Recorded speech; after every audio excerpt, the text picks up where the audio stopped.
Bismillahirrahmanirrahim. Assalamualaikum warahmatullahi wabarakatuh.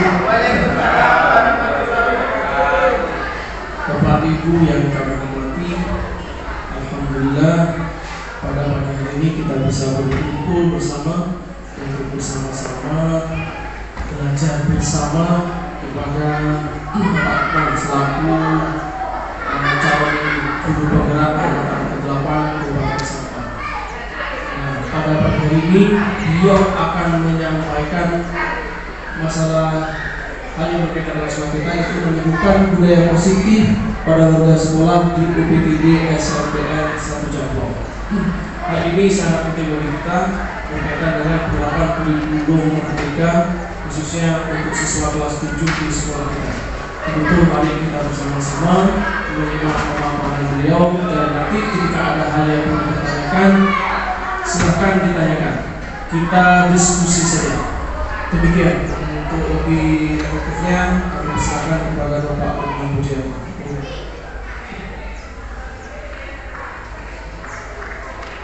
Bismillahirrahmanirrahim. Assalamualaikum warahmatullahi wabarakatuh. Terima kasih teman-teman yang berkenan hadir pada acara sesi sosialisasi berbagi ilmu dengan saya, guru penggerak angkatan ke-8 ya, Imam Budiarto, dalam tema menumbuhkan budaya positif pada warga sekolah di UPTD SMPN Negeri 1 Jamblong. Ini Bapak yang saya hormati. Selama ini kita sering dengar terkait dengan penanganan permasalahan yang terjadi dalam proses pembelajaran maupun dalam proses aktivitas siswa yang ada di sekolah. Jadi di sekolah itu ada dua itu Bapak, dalam proses pembelajaran dan aktivitas siswa. Di situ mungkin kita dituntut untuk memberikan perlakuan dengan benar dan tepat sesuai dengan apa yang diarahkan, apa yang diperintahkan oleh pemerintah tentunya ya, karena kita ada di sekolah SMPN 1 Jamblong adalah sekolah SMP. Ibu Bapak yang saya hormati, saya yakin Ibu Bapak adalah guru profesional. Saya katakan guru profesional karena Ibu Bapak semuanya sudah diangkat menjadi guru di SMP Negeri 1 Jamblong dengan memahami yang pertama adalah kemampuan pedagogi ya. Yang kedua adalah kemampuan profesional, yang ketiga adalah kemampuan sosial, dan yang terakhir adalah kemampuan kepribadian. Nah di situ itu dari dulu itu sebenarnya sudah muncul, akan tetapi sesuai dengan era perkembangan zaman, dinamika zaman, dan dari 4 kompetensi tersebut kita terjemahkan di dalam implementasi pembelajaran yang ada di sekolah sesuai dengan kebutuhan siswa dan warga sekolah saat ini. Nah, sementara ini Bapak, saya ingin memberikan sedikit pencerahan. Kalau memang itu nanti benar menurut Ibu, silakan diikuti. Kalau dirasa masih perlu belajar, bisa belajar ke saya dan belajar ke teman-teman yang mungkin sudah mengikuti program sosialisasi guru penggerak. Jadi budaya positif itu artinya, budaya itu apa itu Bapak kira-kira? Budaya adalah kebiasaan yang biasa dilakukan. Budayanya ini seperti Jamblong ketika datang disambut oleh guru-guru. Budayanya SMP Jamblong semua warga sekolah saling enggak, itu budaya ya. Budaya SMP Jamblong memisahkan sampah plastik dengan sampah daun ya, anorganik dan organik. Seperti itu kira-kira budaya kita. Positif. Nah, positif itu suatu nilai. Ini kalau bahasa PKN-nya positif itu kita melakukan suatu aturan, kebiasaan. Kalau tidak sesuai itu berarti melanggar norma. Norma itu memunculkan suatu nilai. Nilai itu ada nilai positif, ada nilai negatif. Nah, harapan kita di lingkungan sekolah tentunya karena namanya pendidikan itu Bapak ya, kita munculkan nilai-nilai positif itu kepada itu kira-kira ya gampangannya. Kalau saya melihat judul dari materi yang ada di guru penggerak ini, materinya judulnya, kalau judul semuanya pasti harus baik, kata kuncinya kalau tidak baik lihat judulnya saja males, apalagi lihat isinya. Seperti itu kira-kira ya. Saya lanjut ke isi daripada budaya positif.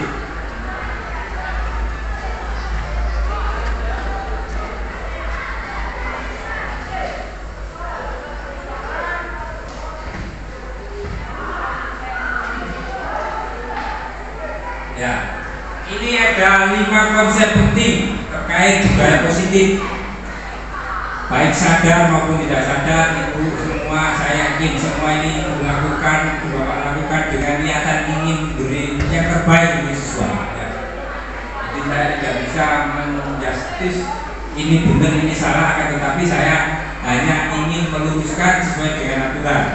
5 posisi kontrol sebagai pendidik, 5 kebutuhan dasar manusia, keyakinan kelas, disiplin positif, nilai-nilai kebajikan universal, dan segitiga restitusi. Yang saya bahas sekarang adalah 5 posisi kontrol. Ya, 5 posisi kontrol ini. Nah ini kita menjadi pemimpin pembelajaran baik di kelas maupun di sekolah. Yang pertama, ini mungkin kadang tidak sadar, saya sendiri namanya manusia penuh keterbatasan, kadang-kadang muncul yang pertama itu penghukum. Ini tentunya ada sebab dan akibatnya dan ada dampaknya itu Bapak ya. Yang kedua adalah membuat merasa bersalah. Kira-kira untuk yang pertama dulu ya, penghukum. Kira-kira apa yang terjadi pada anak ketika dia salah melakukan kesalahan, kita kasih punishment. Kalau dulu tidak apa Bapak, yang penting punishmentnya konstruktif, membangun. Akan tetapi sekarang sudah membangun dan membangun tidak diperkenankan. Tapi saya yakin Bapak punya niatan yang baik untuk anak itu. Akan tetapi karena ini adalah lembaga, suatu aturan, di mana kita adalah warga negara, mau tidak mau mengikuti aturan tersebut. Apa alasannya penghukum tidak diperbolehkan kira-kira Bapak? Nah ini mumpung kita masih teringat di masa-masa MPLS, Ibu Kofifa menyampaikan jangan sampai ada bullying dan perundungan. Nah, harapannya seperti itu, kira-kira jangan sampai terjadi hal-hal yang tidak diinginkan kepada anak didik kita. Kalaupun saat itu tidak terjadi ke depannya, anak itu akan muncul rasa dendam yang dikhawatirkan seperti itu. Ada yang mempunyai jawaban seperti ini. Kemarin saya ikut Zoom ya. Oh, buktinya tidak ada masalah, Pak. Ada di pondok pesantren itu sukses semua. Dan anak-anaknya juga banyak yang lulus dengan baik. Ya memang sukses, tetapi suksesnya itu nanti bertentangan dengan hak-hak sebagai manusia. Jadi harapan daripada kodrat dan minat yang disampaikan oleh Kiai Jabir itu mulai lahir sampai nanti mati, harapannya manusia itu bisa bahagia, bisa hidup sesuai dengan minat dan bakatnya tanpa adanya tekanan, dengan melakukan kegiatan-kegiatan positif. Seperti itu kira-kira. Sebetulnya itu Bapak, itu guru penggerak ini yang saya ambil esensinya hanya satu itu. Saya sebetulnya belum masuk ke guru penggerak ini, saya sudah tertarik dengan bacaan-bacaan terkait sufi. Sufi itu tasawuf. Tasawuf itu mendekatkan diri kepada Tuhan Yang Maha Esa tentunya. Itu dengan cara apa? Kalau dulu Ibu Bapak yang terjadi di lingkungan sekitar kita, kalau kita naik sepeda motor, ya, kita tidak menggunakan helm, itu kira-kira apa niatan kita? Kita menggunakan helm ya, itu niatan kita Pak. sebagian besar 80% kebanyakan menggunakan hal itu takut ditilang oleh bapak polisi. Itu yang tidak kita inginkan, ya. Jadi mulai sekarang harapannya kita menggunakan helm itu untuk keselamatan diri kita sendiri.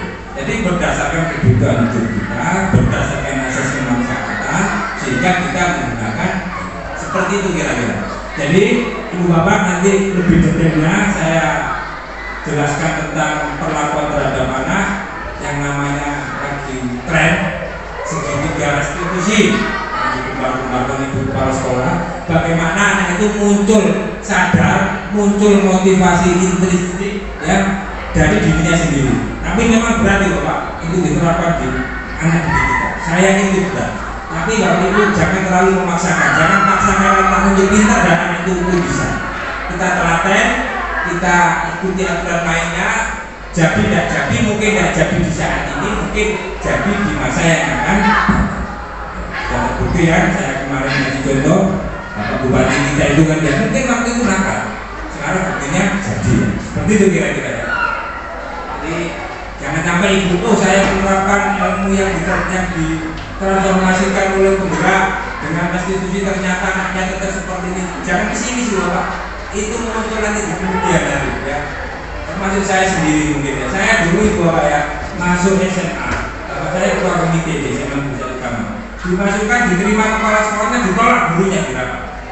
Oh ini sih ini. Dengan alasan begini tidak saya diterima. Rapat itu ramai. Kepala sekolah di demo sama guru. Tidak diterima kan? Ya. Tapi saya yakin benar dan saya tidak takut kuala. Buktinya saya bisa berdiri di depan guru SMA. Seperti itu kira-kira. Makanya ketika kita memponis anak itu salah, jangan berhenti di situ ya. Tunggu kesabarannya, tunggu ketelatenannya, nanti barangkali muncul hidayah. Ketika suatu kelak dia akan menjadi orang yang sukses. Kalau di SMP, SMA sudah muncul itu Bapak yang sering, karena itu kalau pada saya anak-anak berhenti ya Pak ya itu di situ. Sudah mulai menyesali apa yang dia. Itu yang mendukung ya. Membuat rasa bersalah ini kadang-kadang ini yang kadang-kadang sering digunakan ibu bapak, takut resiko keamanan nanti ada apa-apa kalau dicubit bisa lapor ke polisi atau ke mana ya. Membuat rasa bersalah ini membuat anak ini pesimis. Jadi bahasanya omongannya nyelekit. Kan sudah pernah kasus di sini. Gara-gara omongan guru ditabrak sama wali murid. Tahu kan ini guru siapa ya? Itu sudah sering. Bahasa sekolah, nah pada sekolah kamu model seperti itu sudah sana. Nah seperti itu nggak boleh ya, karena membuat anak pesimis. Percuma kamu sekolah, kamu telat terus, mau jadi apa kamu? Nggak berguna, itu nggak boleh ya. Jadi itu membuat rasa bersalah.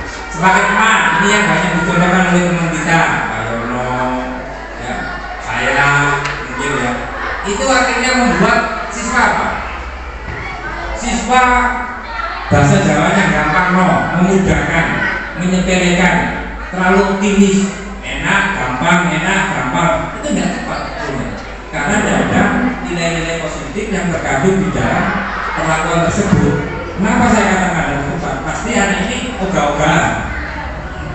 Terus ini yang banyak diterapkan di sekolah-sekolah yang favorit sebagai pemantau. Pemantau itu semacam MOU. Kalau telah konsekuensinya harus seperti ini. Kalau di masyarakat, kalau kamu nggak pakai helm, ketemu Pak Polisi pasti ditilang. Nah ini yang saya lakukan selama ini di SMP negeri, baik yang favorit maupun yang tidak favorit. Seperti ini kira-kira pemantau sebagai MOU, sebagai konsekuensi seperti yang disampaikan Bunda kemarin. Kesepakatannya apa di kelas?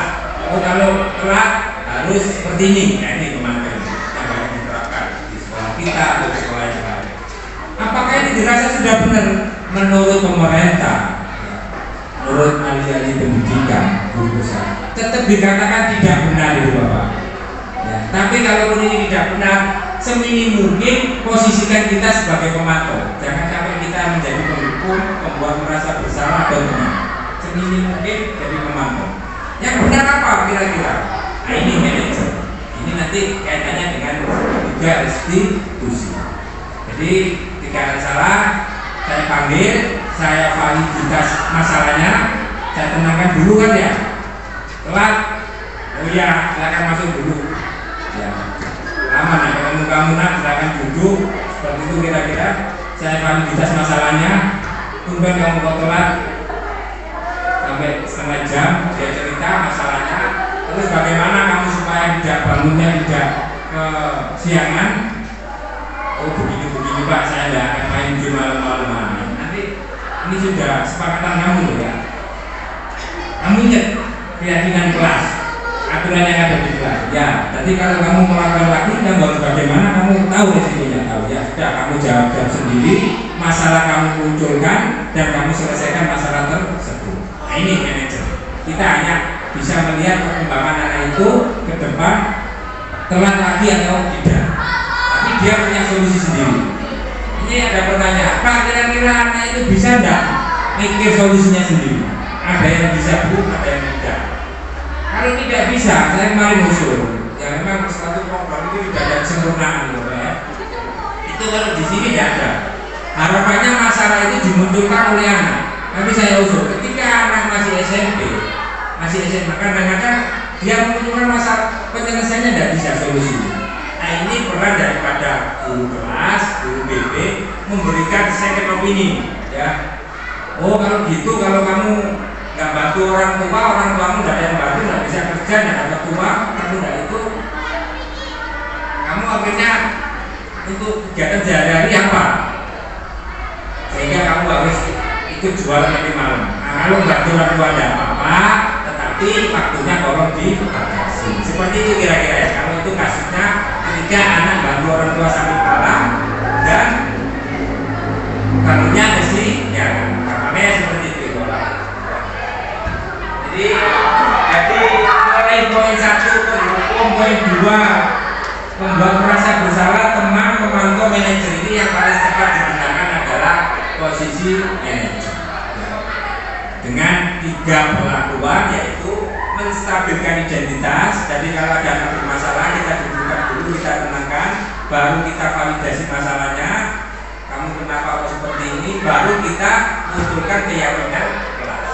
Keyakinan kelas ini biar muncul dari benak hati yang paling dalam dari dirinya sendiri. Namanya motivasi intrinsik, yaitu motivasi internal. Bisa nggak dengan motivasi ekstrinsik? Bisa, tapi membuat anak terpaksa. Tapi kalau kita tidak bisa intrinsik, ibu bapak harus memberikan second opinion, pandangan gambaran pemecahan masalah. Jangan sampai kalau kita tidak bisa terus larinya ke pegadaian. Boleh ya, mengatasi masalah tanpa masalah, karena di pegadaian tidak ada kaitannya dengan pendidikan. Seperti itu kira-kira kawan ya. Saya lanjut, next. Ya, silakan Ibu Bapak untuk dalam 5 posisi kontrol sebagai pendidik ini, silakan Ibu Bapak memberikan masukan atau pertanyaan yang menjadi permasalahan di lapangan. Tidak apa-apa Ibu Bapak, keluarkan unek-uneknya. Saya kemarin ikut di pelatihan, saya keluarkan. Dan memang tidak ada kesempurnaan daripada suatu program. Seperti yang second opinion tadi. Di sini tidak ada restitusi, itu harapannya muncul dari intrinsik. Padahal anak tidak punya gambaran untuk memecahkan masalah. Apakah kita tidak boleh memunculkan itu? Dia masih menjawab, saya konsultasikan lagi Bapak itu. Seperti itu dari saya kembalikan ke moderator. Itu tadi yang disampaikan 5 posisi kontrol sebagai pendidik. Bapak Ibu mungkin ada yang perlu dipertanyakan, kita diskusikan bersama.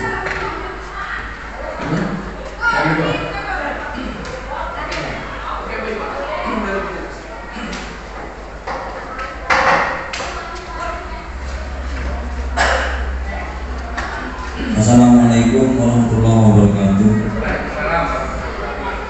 Mohon izin bertanya mengenai posisi kontrol ini. Pertanyaan saya, dalam kurikulum Merdeka ini, mengapa posisi kontrol guru yang jelek-jelek saja yang dijadikan dasar untuk adanya kurikulum Merdeka? Mengapa mengabaikan guru-guru yang baik, yang ikhlas dalam mengajar, kenapa kok tak dicantumkan di situ sebagai posisi kontrol pendidik pada siswa? Paham pertanyaannya? Nah, sekian pertanyaan dari kami. Wassalamualaikum warahmatullahi wabarakatuh. Terima kasih. Langsung. Terima kasih, pertanyaannya sangat konstruktif dari teman kita tadi, Bapak Sudiono, SPD, MPD sekarang, sebelumnya MPD, silakan nanti dikasihkan cuma tinggal menunggu legalitas dari ijazahnya ya. Tadi Pak Yono menyampaikan bahwasanya 5 posisi kontrol itu kenapa penghukum itu dijadikan dilihat dari nilai-nilai yang negatif saja, kok tidak positifnya, padahal dampak daripada positifnya sangat luar biasa. Iya Ibu Lucy sama Bapak Kamsu, ini saya guru senior karena pernah merasakan zaman saat masih posisi kontrol penghukum itu betul-betul diterapkan seperti itu kira-kira ya. Dan dampaknya muncul generasi bangsa seperti Bu Lucy dan Pak Kamsu serta Pak Buan, seperti itu ya. Ini Bapak Ibu, ini saya feedback kembali kepada asal usul muara daripada munculnya program guru penggerak melalui kurikulum merdeka. Kalau melihat ke belakang itu Bapak ya, kenapa sih muncul padahal dengan yang ada itu sudah benar. Memang tidak serta-merta kita bisa mengatakan itu benar, semua itu ada masanya.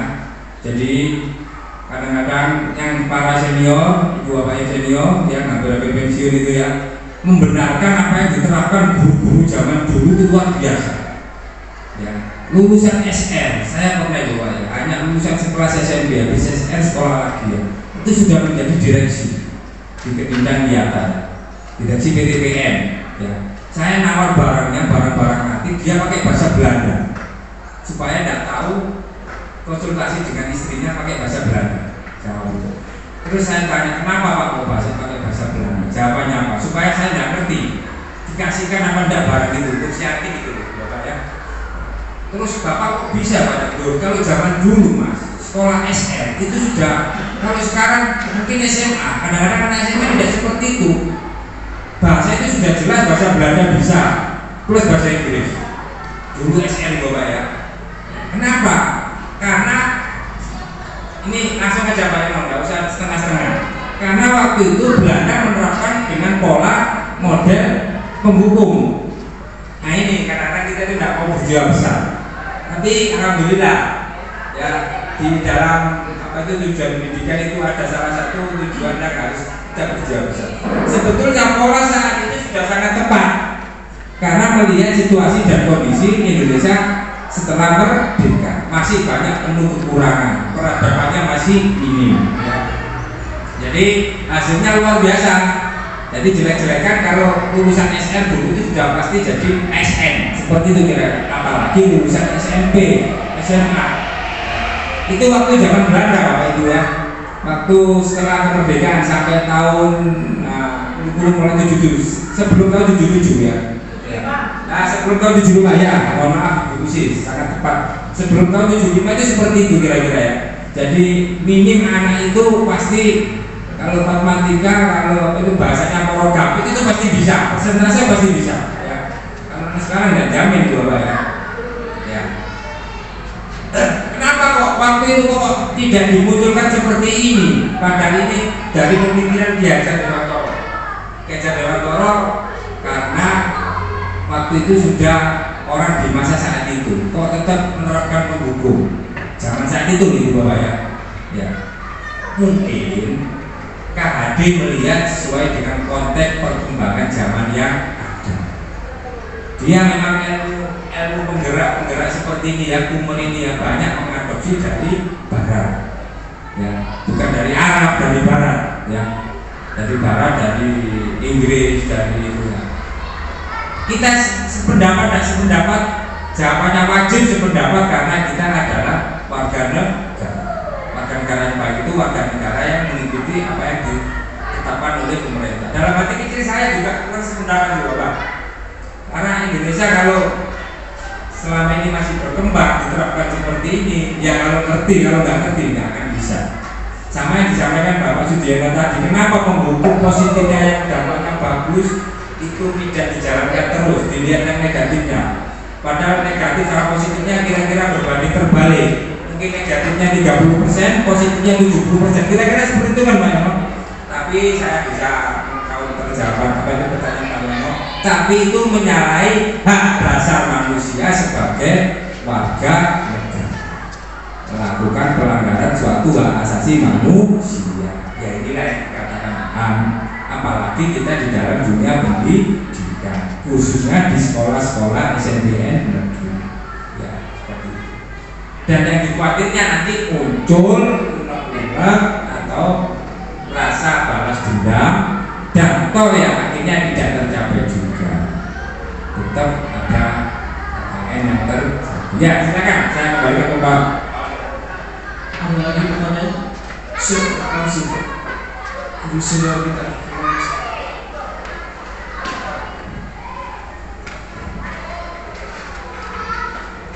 Assalamualaikum warahmatullahi wabarakatuh.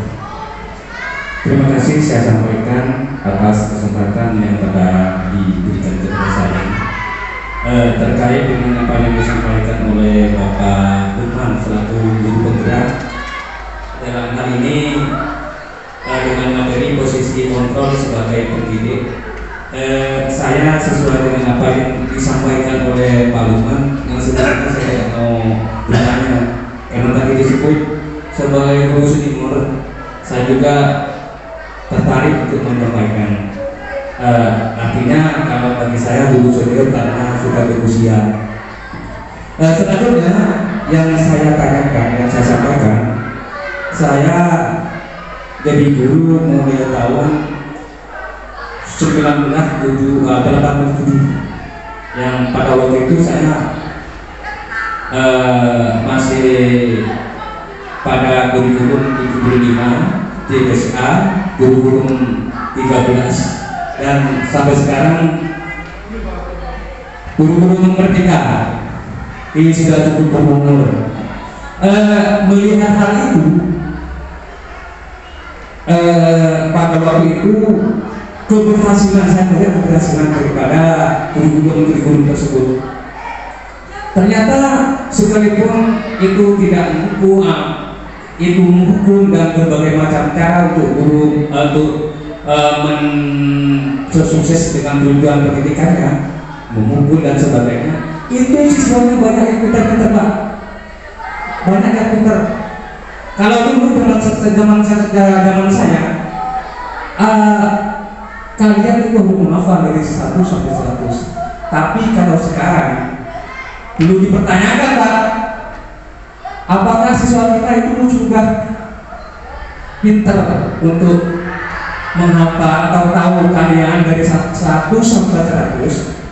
Saya tidak yakin siswa kita itu bisa mengatau seperti itu, bisa pintar seperti itu. Sekalipun pada waktu itu adalah gurunya memukul dan sebagainya. Tapi keberhasilan siswa pada waktu itu banyak yang pintar. Seperti polisi bisa jadi guru, kan begitu. Jadi yang sekarang yang sepertinya kita dengan kurikulum merdeka itu adalah pembiaran bagi anak-anak yang nakal. Sudahlah begini, daripada kita kena tindakan hukum, maka kita seperti ini misalnya. Itu saya tak pertanyakan kepada Bapak pemateri, bagaimana menghadapi hal-hal seperti ini, yang mana saya mengkhawatirkan dengan adanya kurikulum merdeka yang sepertinya memberikan tindakan pembiaran kepada anak didik kita, juga daripada anak itu membuat anak senang misalnya. Memang iya, tetapi keberhasilan pendidikan kita, apakah kita bisa menjamin begitu Pak? Terima kasih. Assalamualaikum warahmatullahi wabarakatuh. Terima kasih.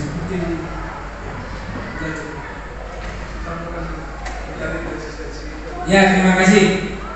Ya terima kasih pertanyaan yang sangat luar biasa, menarik dan Pak Kamsu mengkaji, mengupas habis apa yang telah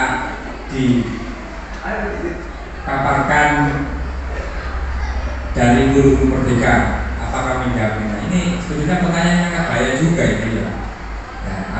Alhamdulillah saya itu memunculkan nilai-nilai gotong royong dan demokratis. Jadi saya jawab dengan logika dan ilmiah.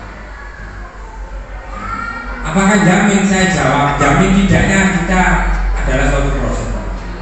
Kita belum lihat. Tapi kalau saya menoleh ke belakang langsung, apakah jamin dengan model-model penghukum yang diterapkan dulu Indonesia menjadi maju sampai saat ini?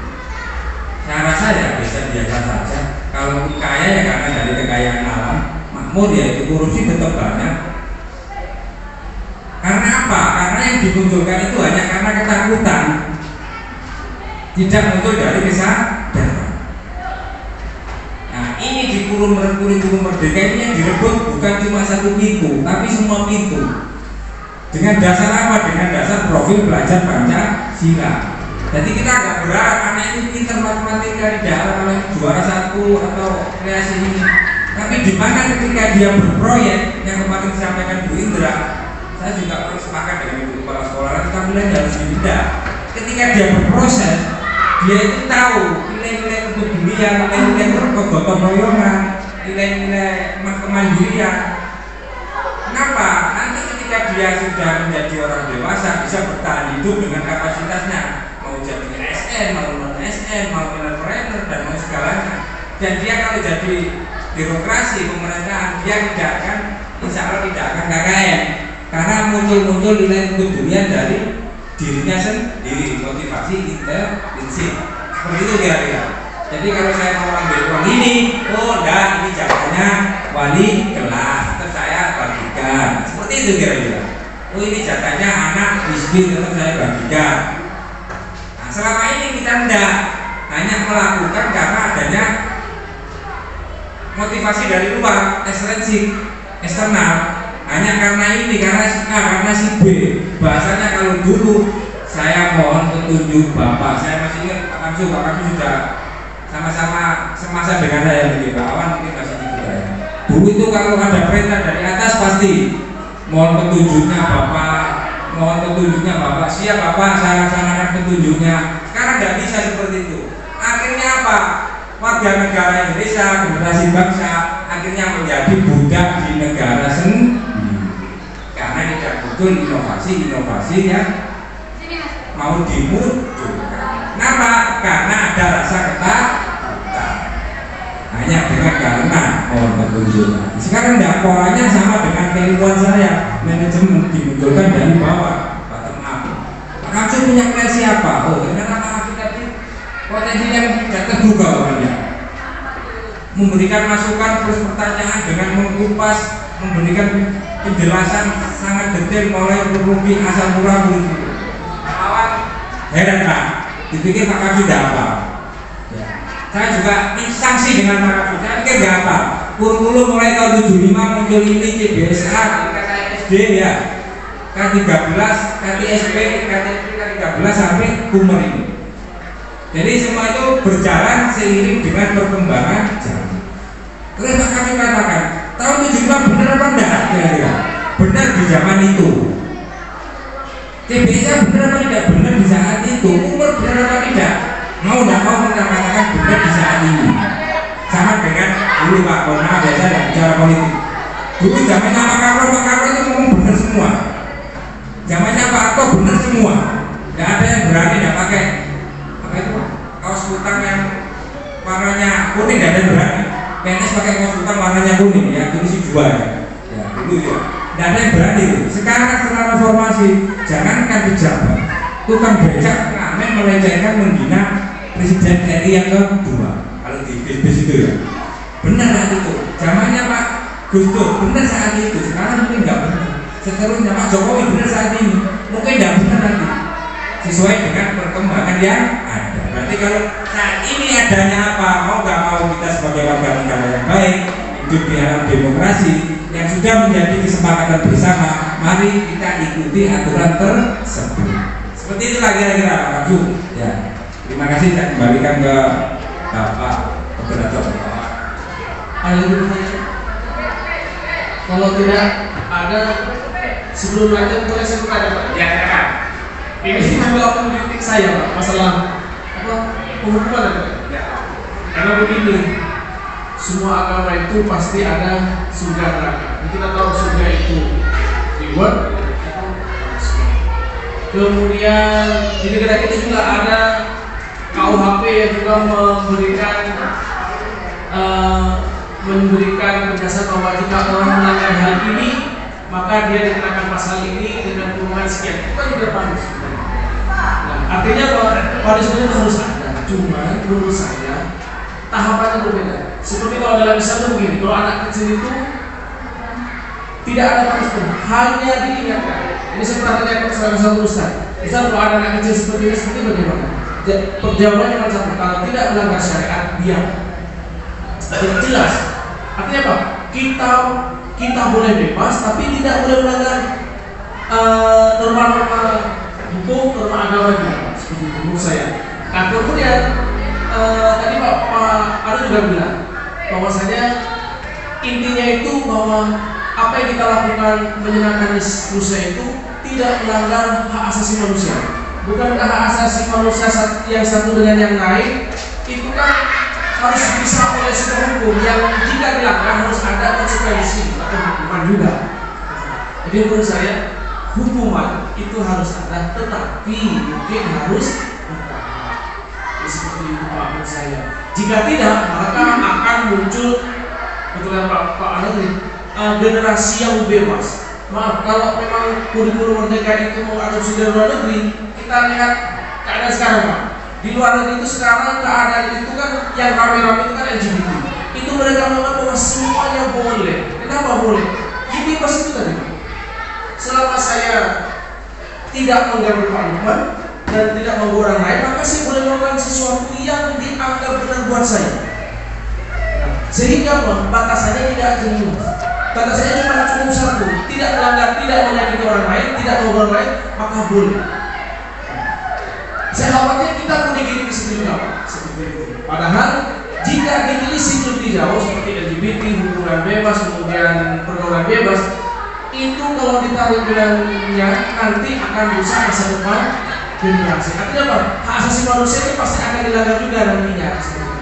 Nah, saya khawatir kalau model yang benar kata Pak Lukman tadi bahwa hukuman itu tidak boleh ada, tidak harus ada, tidak boleh ada, maka akan muncul masyarakat yang belum bebas. Benar kita di luar itu bebas berpikir, bikin ini, bikin itu karena mereka bebas berekspresi, bebas melakukan sesuatu. Tetapi di sisi lain seperti itu Pak. Nah, itu pertanyaan saya. Apakah benar seperti itu? Terima kasih. Terima kasih masukan sekaligus pertanyaan dari teman kita Bisma Barato, Bapak Wawan, apakah hukuman itu penting? Tentunya ini cuma pengistilahan saja ya. Jadi kita itu sebelum melakukan ending akhir, kita itu melakukan perlakuan sesuai dengan 5 kontrol tadi, yaitu menstabilkan anak. Jadikan anak kita kenakan dulu, kita validasi masalahnya, kita tanyakan ke anak keyakinan kelas, kita cross checkkan ke kesepakatan kelas. Nah itu baru nanti endingnya bahasanya hukuman itu kesepakatan kelas. Itu terakhirnya itu. Jadi kalau tetap 1 kali 2 kali, kalau kamu seperti itu, kok terus katanya kamu sudah tidak main game lagi, sudah akan membantu orang tua itu waktu itu sudah ada sampai malam. Kok tetap seperti itu baru dikembalikan ke kesepakatan kelas. Oh berarti kalau kamu seperti ini harus seperti ini. Jadi yang selama ini kita langsung action, jadi kita melakukan tahapan yang dinamakan segitiga restitusi. Kita tidak usah ngomong jauh-jauh. Konsekuensi dengan restitusi itu kan berbeda. Kalau saya baca di Kamus Besar Indonesia itu ya, kalau konsekuensi itu kamu salah, kamu harus sanksinya ini. Kalau restitusi itu enggak. Sebelum melakukan kesalahan, dia akan tahu asas pemanfaatannya. Jadi saya sepakat dengan Pak Wawan, semua agama mengajarkan kebaikan, tidak ada agama satupun ada instruktur yang notabene non muslim. Jangan sampai anak kita sholat itu tidak tahu maknanya sholat hanya untuk masuk surga dan takut masuk neraka. Seperti itu kira-kira. Jangan. Jadi kita sholat itu harapannya supaya kita itu dapat mengambil nilai-nilai di dalam sholat untuk kita terapkan dalam kehidupan sehari. Jadi tahu. Jadi akhirnya sholat menjadi kebutuhan. Oh, kalau saya tidak sholat, saya kan tidak bisa tepat waktu. Kalau saya sholat tepat waktu, kenapa saya tidak tepat waktu ketika menggaji orang lain? Seperti itu kira-kira. Jangan nanti pikiran kita, mindset kita ke sama halnya dengan ini budaya positif saya kembalikan. Kenapa saya perlu sosialisasi? Saya terapkan budaya positif ini hanya untuk merubah alur berpikir kita, mindset kita dari kita yang biasanya mengedepankan emosi kita tenangkan, kita niatkan kita untuk yang pertama tadi sesuai dengan tiga institusi menstabilkan dan menenangkan anak dulu. Jadi sebetulnya konsep dari Bapak sangat benar. Sebelum kita melakukan niatkan dulu, niatkan baik, positif dengan cara apa? Cara yang benar. Saya rasa semua agama mengajarkan itu. Cara yang benar bagaimana? Kalau Islam ya, saya pernah lihat di YouTube itu Bapak ya. Mungkin ketika ada kiai besar. Kiai besar itu anak didiknya punya ketua santri. Ketua santrinya dipanggil, tolong panggilkan anak ini. Ini paling nakal Pak. Iya nanti paling nakal. Nanti ketika ada yang memanggilkan datang ke saya, mendatangkan ketua santri mikir paling ini dihukum dan diapakan lah bahasanya. Ternyata sama Pak Yainya hanya dikasih tahu, dikasih ujangan bahasa Jawanya, terus didoakan. Nah setelah itu suatu ketika santri ini undang tokoh besar Kiai Haji Musyawardi.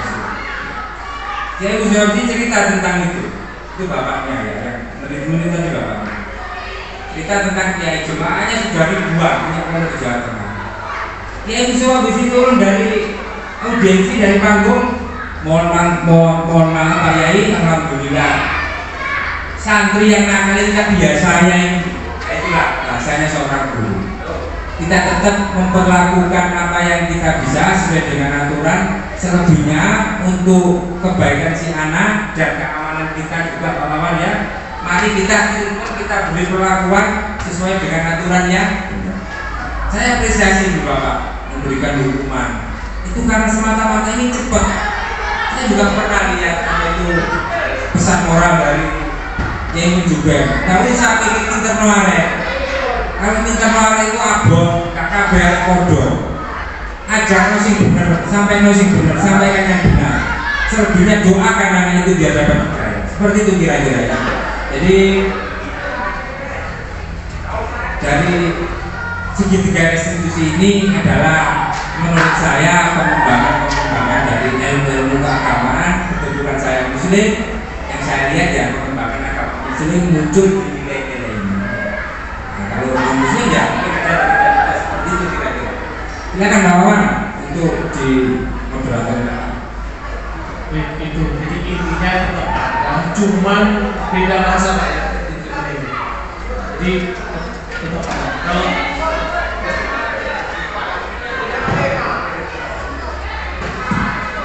jadi Bapak Ibu itu tadi apa yang saya sampaikan Pak. Jadi intinya hubungan tetap ada, cuman bertahap. Jangan langsung anak lawan ke sana langsung ikat, tapi ada cara-cara. Baru mengambil kalau sudah bertemu baru diberi. Itu pun ada konsepsi bersama, jadi kesepakatan. Jadi salah satu punishmentnya itu kita rumuskan bersama. Kira-kira kalau begini seperti apa lana, begini. Nanti kalau untuk gimana ya begini. Nanti kalau jadi mereka tahu konsekuensi. Selain itu, ketika memang ada sesuai dengan masalah, kita beri penjelasan bahwasanya masalah ini akan menyebabkan kamu menjadi seperti ini. Jadi penjelasan itu diharapkan anak bisa menyadari kesalahannya. Muncul Inggris tadi motivasi dalam diri. Tetapi ketika itu masih belum, dilakukan lagi. Berdasarkan apa? Tadi ada kesepakatan itu. Kamu kemarin melakukan pelanggaran. Ternyata dari penjelasan kamu tetap. Kemarin kesepakatannya Pak. Kesepakatannya ini Pak, ini Bu. Nah, sekarang kamu melakukan ini. Mau tidak? Ya harus mau karena sudah kesepakatan bersama. Dia melakukan. Sehingga dengan gitu kita berharap ada kesadaran kesalahan dan mau berubah. Kalau masih tetap ya kembali lagi ke konsekuensi. Kira-kira seperti Pak ya. Untuk lebih jelasnya untuk Bapak.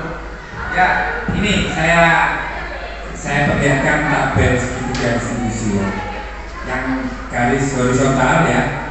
bawah itu menstabilkan identitas. Jadi ketika anak salah ibu bapak ya, ini adalah kita sering terlena di sini.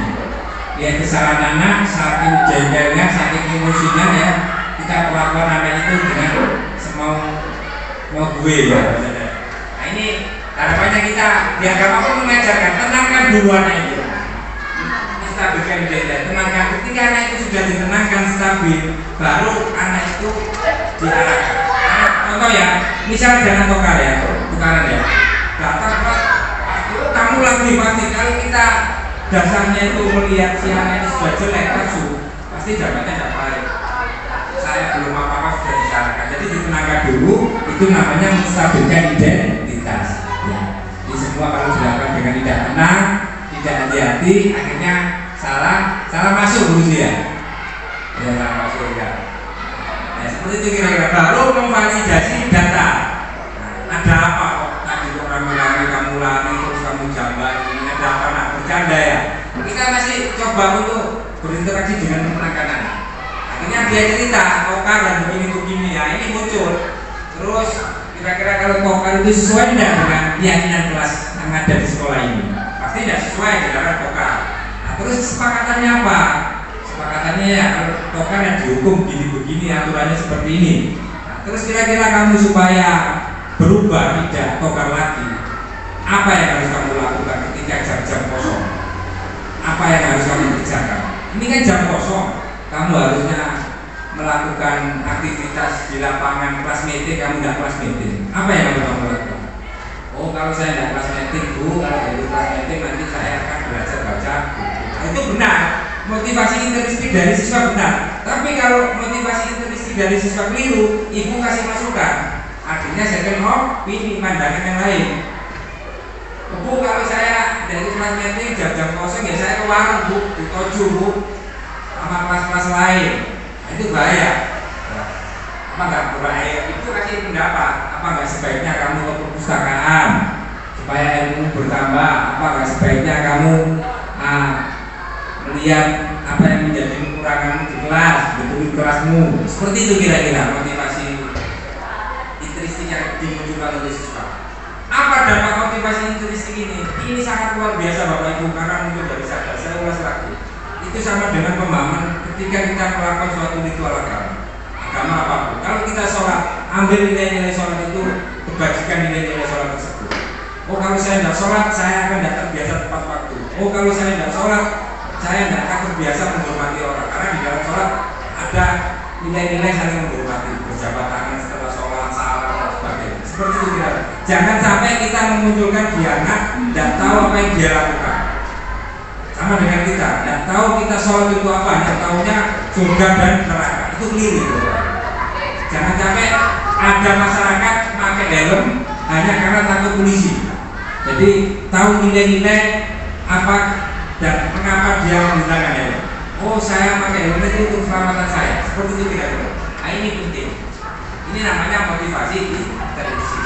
Jadi mungkin Bapak ya, baik agama muslim maupun non muslim, dengan motivasi ini tidak usah diterapkan di sekolah. Mulai dari yang terkecil, dari dirinya sendiri di rumah tangga, di sekolah, di masyarakat. Insya Allah semuanya akan mengikuti. Kemarin saya dialog dengan asesornya ini, dengan itu ya. Saya tanya, dia gambarnya piramid, ekstensif gambarnya seperti ini dari luas ke mulus. Ini saya jawab, sudah saya dijelaskan ekstensifnya. Dengan intrinsik itu, insya Allah kita akan berbuat baik dalam segala aktivitas, baik di lingkungan terkecil, keluarga, sekolah maupun masyarakat. Dengan sendiri kita kalau meyakini keimanan, jalan kita diridhoi oleh Tuhan Yang Maha Esa. Kalau boleh jadi Bapak Ibu, yang jadi presiden itu pantasnya anaknya ketua partai, kenapa Pak Jokowi kan seperti itu kira-kira. Berarti kan kita dari Tuhan Yang Maha Esa. Yang calon pantasnya bukan Anies, mungkin nanyanya Pak Surya Paloh. Itu berarti dapat juga dari Tuhan Yang Maha Esa. Karena orang baik pasti jalannya diridhoi oleh Tuhan Yang Maha Esa. Mudah-mudahan saya pribadi Imam Budiarto, Moderator Pak Wawan Kurniawan Ismananto dan ibu bapak yang ada di sini mendapat ridho dari Tuhan Yang Maha Esa. Ya Ibu Bapak, untuk memperjelas paparan saya terkait segitiga restitusi, akan saya tampilkan video terkait penanganan kasus dengan menggunakan teori segitiga restitusi yang telah saya terapkan. Silakan Ibu Bapak lihat tampilan video ini.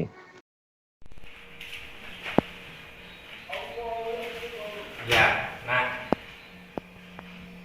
Bapak sekarang manggil kamu ke ruangan kita ini, ngerti nak apa yang kira-kira kamu lakukan ketika proses pembelajaran kemarin? Enggak. Nggak ngerti. Begini nak, Pak Lukman kan kemarin hari Jumat ngajar materi hubungan sosial, ya DS itu loh ya. Kira-kira kamu waktu itu konsentrasi apa enggak? Enggak. Yakin enggak konsentrasi? Ya. Kenapa enggak konsentrasi? Karena main HP. Gara-gara main HP. Ya, alhamdulillah, ya itu yang Pak Lukman maksud. Saya lihat yang lain konsentrasi mendengarkan apa yang disampaikan Pak Lukman. Kamu konsentrasi sendiri tapi konsentrasi ke HP. Kenapa kok biasanya tidak seperti itu, kok sekarang seperti itu menggunakan HP? Ada janji sama orang tua. Oh, ada janji sama orang tua. Terus kira-kira itu salah apa tidak? Salah. Tidak sesuai dengan keyakinan kelas kita kan? Iya. Pada poin apa kalau di kelas kita? Poin Main disiplin. kedisiplinan. Nah, kalau pelajaran harus memperhatikan pelajaran, memperhatikan materi. Kira-kira diulangi lagi enggak? Insyaallah tidak, Pak. Alhamdulillah tidak. Ngerti kan kamu kesalahanmu, enggak akan kamu ulangi lagi. Enggak. Terus apa yang harus kamu lakukan supaya tidak mengulangi main HP lagi, menggunakan HP? Mau bilang ke orang tua untuk tidak mengabari di jam pelajaran. Nah, bagus. Ya, itu yang Bapak harapkan. Kamu punya jawaban sendiri. Kalau jam pelajaran, baik orang tua maupun siapapun tidak boleh menghubungi. Ya, kalau ada janjian, ngerti nak ya? Iya, Pak. Ya sudah, bisa seperti itu merubah. Bisa. Ya kalau sudah kamu kembali ke kelas. Iya, Pak. Ya. Makasih, Pak. Ya. Cukup.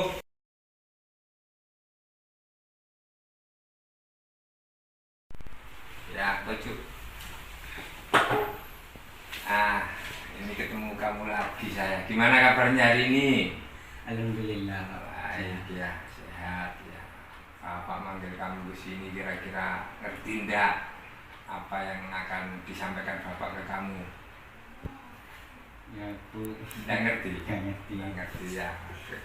Jangan takut, dilihat apa ndak apa ya. Begini nak, kapan hari? Ya.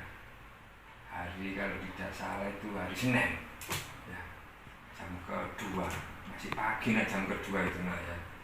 Kamu kok sudah di atas bangku dengan enaknya tidur, tapi kelihatannya bermimpi. Iya, Iya, benar.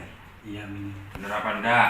benar. Benar, oh ya. Padahal yang lainnya masih senang-senangnya mendengarkan apa yang disampaikan Pak Lukman.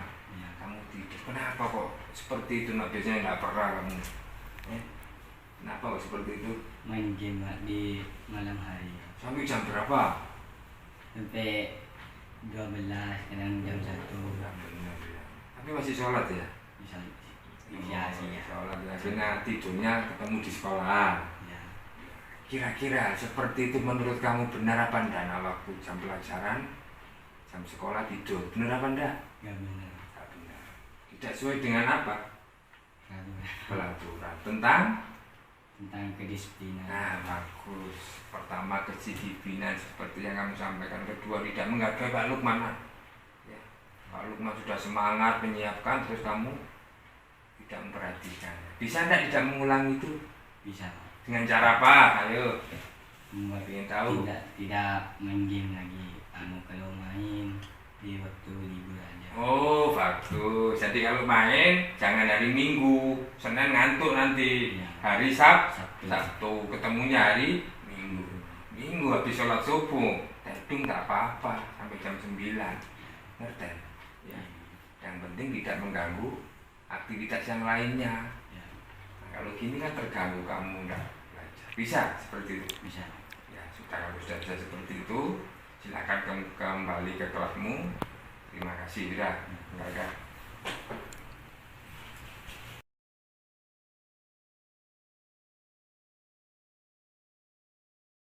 Assalamualaikum warahmatullahi wabarakatuh. Saya Satria Eko Dwi Cahyono, kelas 9E SMP 1 Jamplong. Saya berterima kasih kepada Pak Lukman telah memanggil saya atas kesalahan yang saya lakukan pada jam pelajaran Pak Lukman.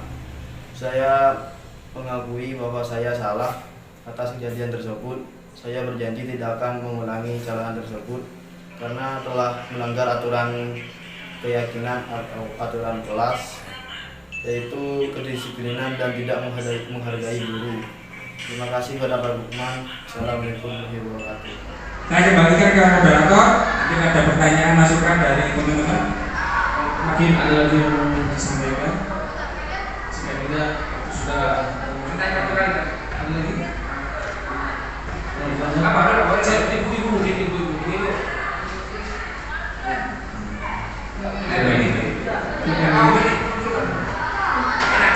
Segitiga restitusi itu biasanya sering dilakukan oleh guru BP biasanya, karena sering sering memanggil siswa bermasalah. Ini sedikit. Biasanya guru BP itu yang pengen kami tahu, biasanya guru BP itu kalau memanggil siswa bermasalah, apakah seperti itu juga? Iya. Jadi teorinya itu kalau memanggil siswa bermasalah, bukan guru bermasalah, ya siswa bermasalah.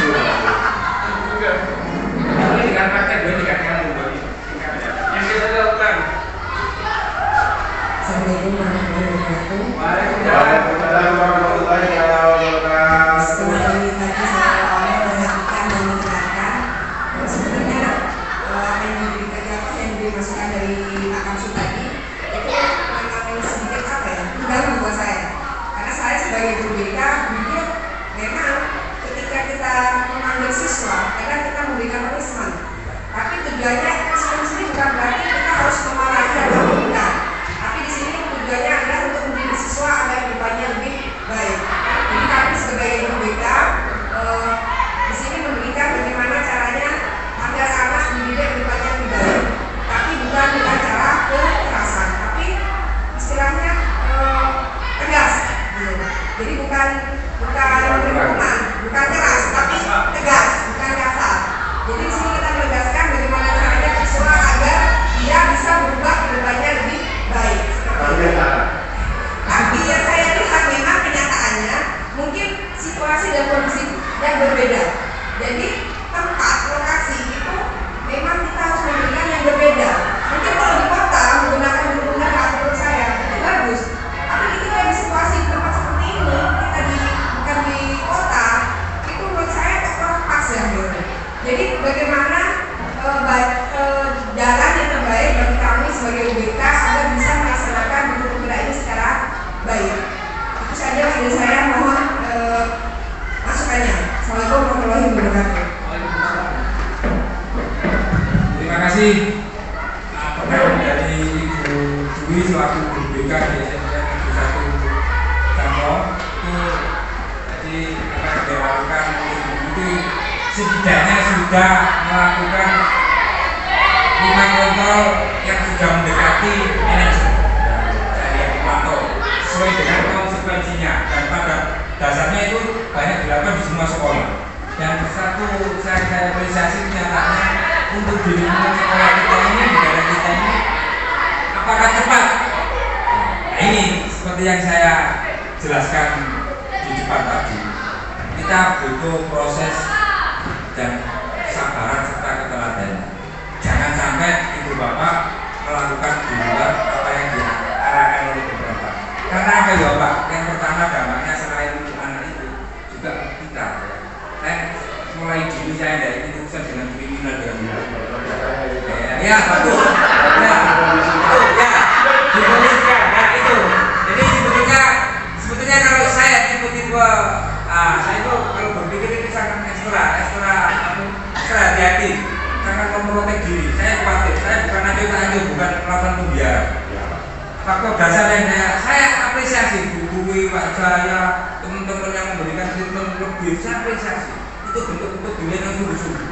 Tapi mungkin karena ada sesuatu hal dengan aturan dan segalanya, akhirnya apa yang dia niatkan baik dampaknya tidak itu yang makanya ini mau tidak mau kita munculkan, kita sebatas memberikan perlakuan ya tadi sesuai dengan arahan dari penggerak, kita stabilkan anak, kita validasi masalahnya, kita munculkan apa yang harus dia lakukan dengan motivasi dari dirinya.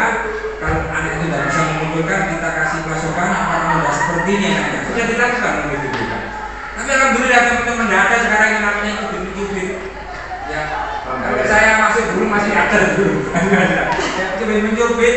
Saya sendiri kadang-kadang kalau terpaksa juga melakukan itu ya. Sekarang tidak ada lagi. Berarti kan tahapan hukum itu akan sudah hilang. Ya, ada. Nah, memang kita sebagian besar makanya menggunakan pemantau gitu Pak ya, konsekuensi. Dan itu bukan di sekolah, di masyarakat kita juga seperti itu. Kita menggunakan kata kondisi, pilakan mobil itu dari kata punya tilang. Saya sadar itu. Memang kota kita negara yang berkembang. Nah, kita memang harapannya tidak ingin kembali ke belakang, menjadi menuju negara maju. Makanya saya sampaikan ke Pak Wawar, kenapa kita mengadop Barat? Sebetulnya ada cocoknya ada tidaknya. Barat itu sudah berada, sudah maju. Gak usah ditulis antri sudah ada. Di Singapura nggak usah tulis antri sudah ada dengan sendirinya. Kalau di sini ditulis kalau ada polisi itu nggak mau ada. Nah, itu harus dibiasakan, dimunculkan dari dirinya sendiri. Namanya intrinsic, yang namanya motivasi internal, sadar harapannya sebagai manusia, harapannya memanusiakan manusia yang lain. Itu kalau saya nanti merokok suatu merah, saya tidak menghargai orang lain, dampaknya akan seperti ini. Kira-kira seperti ini. Saya kembalikan ke Pak Wawan karena waktunya sudah habis. Ya, mohon maaf jika apa yang telah saya sampaikan ini ada kekurangan, dan semoga apa yang saya sampaikan ini bermanfaat khususnya bagi kita dan tentunya bagi sekolah kita yang ada di SMP 1 Jablong. Terima kasih Bapak Lukman dan para bapak dan ibu yang kami hormati. Waktu sudah menunjukkan pukul 10 dan setengah 10 kita tunggu ya. Sebelum kita akhiri, kita simpulkan bahwasannya kesimpulannya apa? Pertama, bahwa kita sebagai guru harus melaksanakan pola manajerialnya, berusaha di sana. Jadi ada 35 posisi pendidik. Nah, kita harus belajar untuk jadi yang kelima itu manajerial. Yang kedua ada kata kunci dari Pak Lukman tadi. Untuk mendidik dan melayani siswa harus sapa. Mungkin dua hal ini yang perlu kita garis bawahi dari apa yang disampaikan oleh Pak Lukman. Ada tahapannya lagi dari Pak. Baik, demikian apa yang bisa kita diskusikan bersama. Dari saya pribadi selaku moderator kita akhiri. Wassalamualaikum warahmatullahi wabarakatuh.